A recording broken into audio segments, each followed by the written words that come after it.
O ativismo político normalmente acontece nas ruas, com muita aglomeração, com pressão popular, com passeatas, com reivindicações fortes, com altos brados até que os altos poderes consigam ouvir essas agendas populares. A pergunta que o Convite 19 faz hoje para os nossos convidados é como fica o ativismo político em tempos de pandemia e isolamento social. Em que medida essas lutas se modificam, se amplificam, se juntam? A gente vai ouvir representantes do movimento ambiental, LGBT, feminista, movimento negro e tentar entender como eles estão percebendo essa situação toda, brechas de atuação, desafios e também oportunidades. Eu costumo falar, inclusive estava vendo uma live esses dias, né, de uma menina trans, e ela falou, não sou muito ligada em movimentos políticos, em movimentos para poder militar. E eu peguei e mandei uma mensagem para ela, amiga, você é um corpo trans. Quando tu tá bebendo água, você está militando. Quando a gente fala de uma pessoa que tem expectativa de 32 anos de idade, se a pessoa ela tá respirando, essa pessoa ela tá militando, né? Esse movimento fascista muito forte que está voltando agora, eu acho que tem umas pessoas muito tranquilas, que acho que elas esquecem a história. Parece que elas não lembram, sabe, o que já aconteceu e como as coisas podem voltar. Eu acho que o desafio que está colocado para todos nós é como não voltarmos ao normal, porque o normal é anormal e o anormal ele é radicalmente excludente, porque ele exclui transexuais, ele exclui indígenas, ele exclui negros, ele exclui mulheres, ele exclui quilombolas, ele exclui as pescadoras, ele exclui os agricultores camponeses, exclui favelados, e a ciência ajuda isso a excluir. Então, o que é que eu vejo no momento? Primeiro que é um momento especial porque a ciência está sensível e aberta às exclusões que ela própria pratica. Então, é um momento especial para criar fendas dentro da academia, e isso é um trabalho de militância interna, para que esses paradigmas e essas formas canônicas de produzir conhecimento se abram para outras perspectivas, outras formas de saberes. Para mostrar que esse processo de radicalização desse fascismo social em plena expansão, que de repente o Brasil se descobre tão radicalmente racista, machista, violento, que era impensável há algum tempo atrás, que nesse contexto as instituições, e no meu caso, o campo da ciência, consigam abrir um pouco mais a razão e o coração. A gente fala sempre o coracionar das instituições, o sentir pensar, né? A comunicação como tornar comum os humanos, a unidade na diversidade, a diversidade na unidade, como que tudo isso, nesse momento, pode criar condições para a gente criarmos as frestas, para abrirmos os caminhos, porque quando esse governo fascista cair um dia, e vai cair de repente, eu espero que não demore tanto, mas está demorando demais, mas que o nosso retorno seja um retorno não mais do mesmo que era antes. Se a gente olhar para tudo que a universidade produziu até hoje, tudo que a universidade produz do ponto de vista de tese de doutorado, de monografias de TCC, de artigos, quando a gente vai para o ponto de vista prático, pouco a universidade teve de praticidade. Eu acho que esse é o elemento fundamental que o tripé da universidade, que seria o ensino, pesquisa e extensão, a extensão ela é muito frágil na universidade brasileira. Quando a gente fala também de universidade na Amazônia, ela é muito frágil, porque ela não consegue fazer essa conexão entre o conhecimento científico produzido, que é através do ensino e da pesquisa, e como essa pesquisa se traduz na extensão de dar um retorno social, de propor mudanças, de propor soluções aos problemas diversos que a gente tem na nossa sociedade. Então, eu acho que o tripé da universidade, esse aspecto da extensão, é um pé de barro que a universidade tem. Quem na quebrada tem grana para comprar álcool em gel? Numa situação que tá todo mundo desempregado, saca? Tipo, as pessoas estão lutando para comprar o arroz com feijão, que tá 15 conto. E aí, lave as mãos. Tipo, tem um lugar na Ceilândia, assim, a gente está falando de uma região que é a 42 quilômetros do plano piloto, do centro político do país.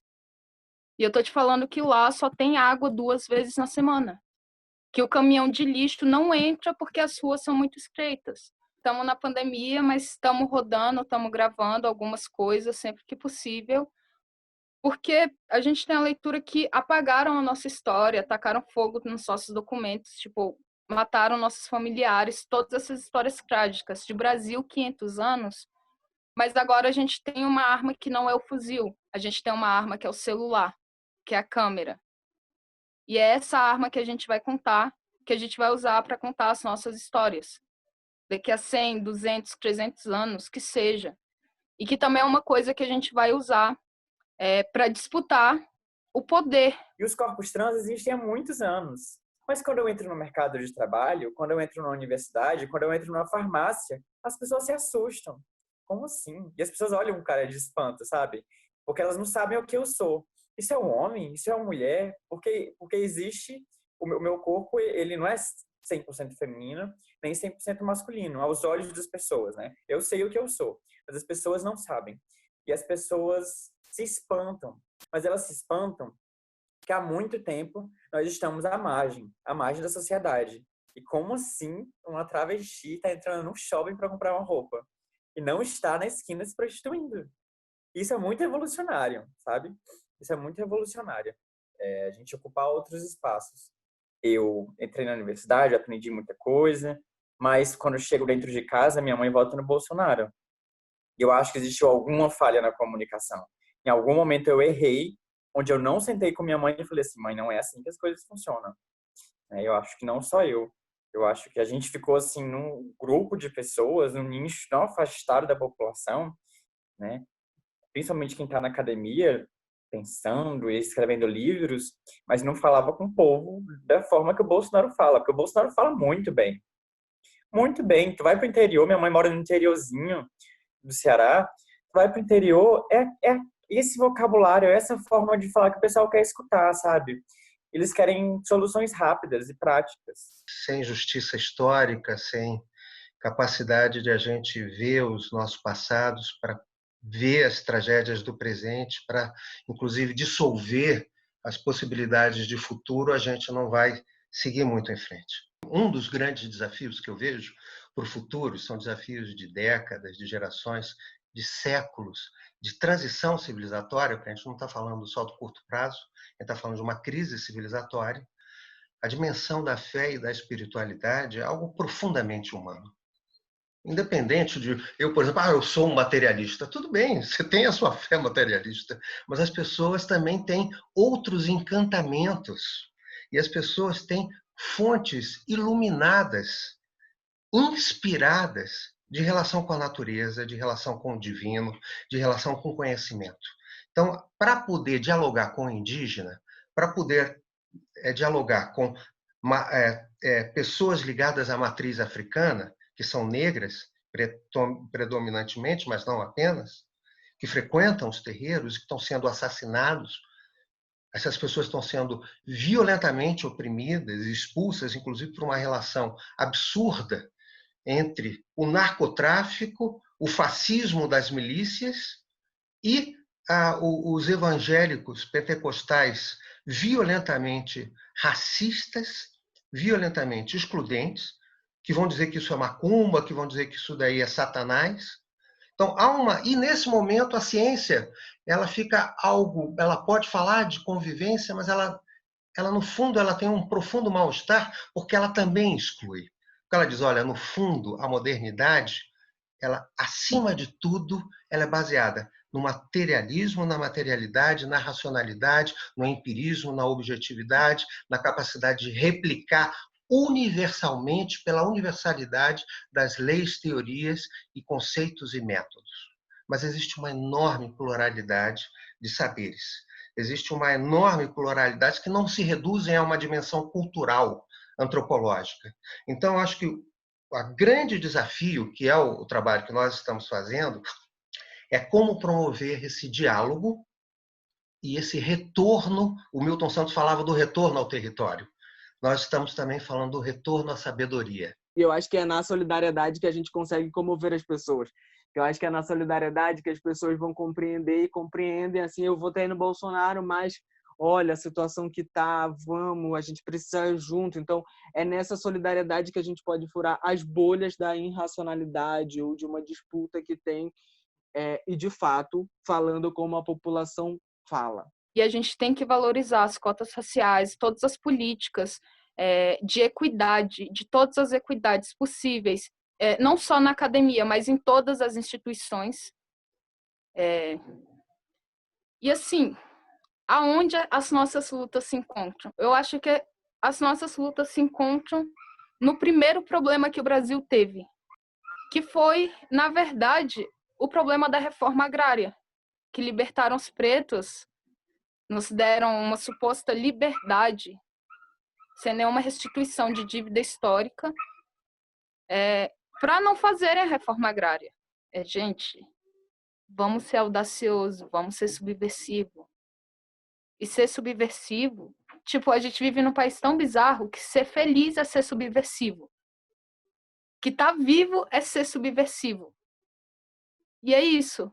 Se estar vivo sendo uma preta da favela, sendo uma trans, sendo um indígena, é ser subversivo, a gente vai estar sendo subversivo. As nossas lutas, elas têm uma conexão. Elas estão conectadas, mesmo a gente não se conhecendo, elas estão conectadas, porque elas têm uma estratégia, um fim que é o mesmo fim, né? Dar e ter cidadania. É cidadania para a população LGBT, é cidadania para as populações mais vulneráveis no momento da pandemia, que estão nas periferias, é para os povos indígenas, é para os estudantes, é para um setor da classe trabalhadora. Então, as diversas atuações que a gente fez e as trocas que a gente teve aqui nos apontam esse horizonte estratégico, né? E as formas que a gente se constrói, as formas que a gente vai atuando, são as táticas que a gente vai atuando dentro do movimento, né? As formas que a gente vai encontrando, seja do ponto de vista da pesquisa científica, da atuação em um grupo, num ativismo solidário. Essa é a forma que a gente tem para atuar. Eu acho que é fundamental a gente ter uma convicção de esperança. Esperança que a gente pode transformar. Esperança que a gente quer uma sociedade diferente. Esperança que a gente quer deixar algo melhor do que a gente encontrou. A gente encontrou uma situação muito precária, a gente luta para ter direitos e a gente quer deixar futuro, que a gente possa ter possibilidade de futuro. E uma pergunta que fica: será que essas lutas todas se juntam em algum ponto? Será que existe algum ponto de confluência? Será que existe uma agenda comum que junte todas as pessoas em torno de uma mesma causa? Qual seria essa causa? Qual seria a sua causa?